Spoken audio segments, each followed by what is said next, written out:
Elle se réveillait chaque matin avec cette sensation étrange, presque déroutante. Ses yeux s'ouvraient, son corps répondait, mais à l'intérieur, quelque chose restait immobile, comme si son âme avait décidé de rester en arrière, incapable de suivre le rythme imposé par la journée qui commençait. Elle restait allongée quelques instants, à fixer le plafond, en essayant de rassembler assez de force pour se lever. Pas pour accomplir de grandes choses, juste pour poser les pieds au sol, juste pour avancer d'une heure à la fois. Il n'y avait pas toujours des larmes, et c'est cela qui rendait son état encore plus difficile à expliquer. Parfois, elle ne ressentait rien, ni tristesse intense, ni joie réelle, juste un vide silencieux, lourd, installé depuis trop longtemps. Un vide qui ne criait pas, mais qui occupait tout l'espace intérieur. À l'extérieur, rien ne laissait deviner ce combat. Elle parlait normalement, elle accomplissait ses responsabilités, elle souriait quand il le fallait. Mais chaque sourire lui demandait un effort, chaque mot était mesuré. Elle avait l'impression de jouer un rôle, comme si la vraie version d'elle-même observait la scène de loin, trop fatiguée pour intervenir. Les journées se ressemblaient toutes, les mêmes gestes, les mêmes pensées, la même lourdeur au fond de la poitrine. Souvent, elle se demandait quand tout avait commencé. Il n'y avait pas eu de choc brutal, pas de moment précis auquel se raccrocher, juste une accumulation silencieuse, des fatigues ignorées, des émotions mises de côté, des déceptions avalées sans jamais être digérées. Elle avait appris à tenir, à encaisser, à continuer. Mais à force de ne jamais s'arrêter, quelque chose s'était épuisé en elle. Elle n'osait pas vraiment en parler, parce qu'elle avait peur d'être incomprise, peur qu'on minimise ce qu'elle ressentait, peur qu'on lui rappelle tout ce qu'elle avait alors qu'elle se sentait incapable d'en profiter. Parfois, elle se faisait elle-même la morale. « Tu devrais être plus forte, tu n'as pas de raison d'aller mal. D'autres vivent bien plus difficilement. » Ses pensées ne la soulageaient pas, elle la refermait davantage. Les nuits étaient longues. Son corps était fatigué, mais son esprit refusait de se calmer. Les pensées tournaient en boucle, toujours les mêmes. Elle repensait au passé, s'inquiétait pour l'avenir et se sentait perdue dans le présent. Il y avait aussi cette douleur plus discrète, mais profonde. La sensation d'être éloignée, même intérieurement. Elle priait, oui, mais parfois sans présence. Elle invoquait, mais avec l'impression que ses mots disparaissaient dans les airs. Elle se demandait si Allah était satisfait d'elle, si cette fatigue intérieure était un signe de faiblesse, si son cœur s'était durci sans qu'elle s'en rende compte. Un jour, alors que la journée lui semblait plus lourde que les autres, elle s'est retrouvée seule, vraiment seule, sans bruit, sans écran, sans distraction. Et c'est là que quelque chose a lâché. Pas un effondrement spectaculaire, pas de cris, juste des larmes silencieuses, lentes, sincères. Pour la première fois depuis longtemps, elle ne s'est pas jugée, elle n'a pas essayé de se ressaisir, elle n'a pas cherché à se convaincre que tout allait bien. Ça fait du bien de pleurer parfois. Elle a simplement reconnu ce qu'elle ressentait. Elle était en détresse. Dans cet état de vulnérabilité, son cœur s'est tourné vers Allah différemment. Pas avec de longues phrases, pas avec des mots parfaits, juste avec un besoin profond d'être soutenue.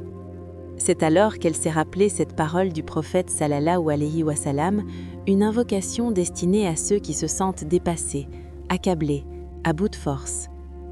Celui qui est en situation de détresse, qu'il dise « Ô Allah, c'est à ta miséricorde que j'aspire. Ne m'abandonne donc pas à mon sort, ne serait-ce que le temps d'un clin d'œil, et améliore ma situation de tout point de vue. Nul ne mérite d'être adoré en dehors de toi. » Elle a répété ces mots doucement, une fois, puis chaque jour, sans attendre de miracle immédiat, sans chercher à effacer d'un coup tout ce qu'elle portait. À ce moment précis, rien n'a changé autour d'elle, mais à l'intérieur, quelque chose s'est apaisé, comme si son cœur avait enfin trouvé un endroit où se déposer.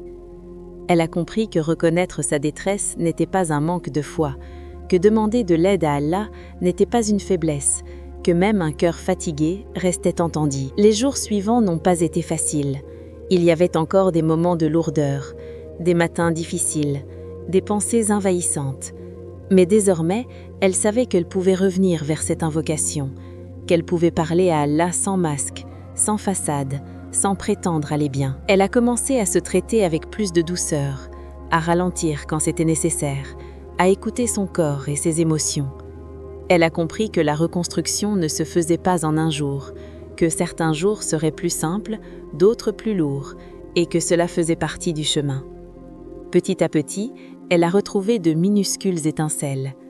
Un sourire spontané, un moment de calme, un instant où son cœur respirait un peu mieux. Elle a aussi appris à ne plus s'isoler complètement, à accepter une présence, une écoute, un soutien, à comprendre qu'elle n'était pas obligée de tout porter seule.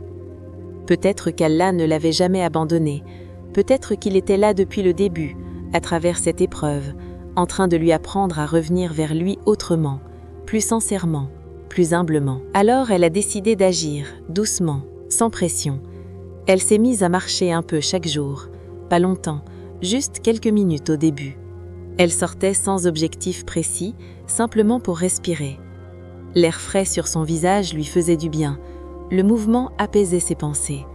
En rentrant, elle se sentait plus légère, comme si une petite partie du poids qu'elle portait s'était dissipée. Elle a aussi commencé à faire plus attention à ce qu'elle mangeait.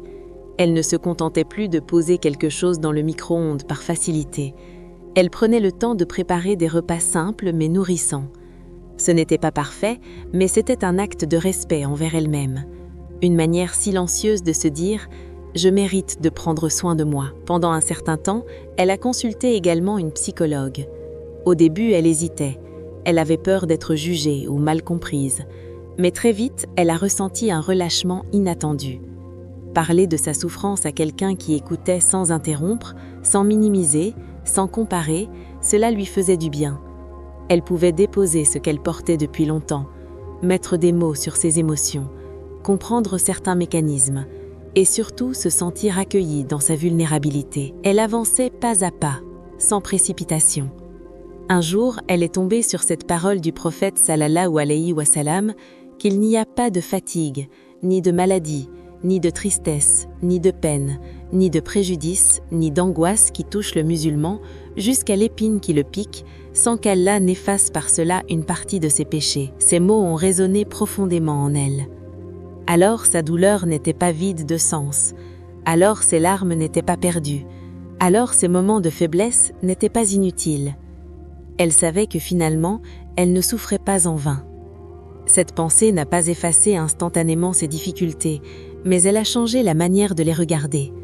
Son épreuve n'était plus seulement un poids, elle devenait aussi une purification, une élévation invisible, un rapprochement discret avec Allah. Et pour la première fois depuis longtemps, elle a senti naître en elle une forme de paix. Pas une joie éclatante, mais une paix calme, stable, enracinée. Une paix qui lui disait que même dans la fatigue, même dans les jours sombres, elle était accompagnée. Cette histoire n'est pas celle d'une femme exceptionnelle. C'est peut-être la tienne, ou celle de quelqu'un que tu connais, ou celle que tu vis sans oser la nommer.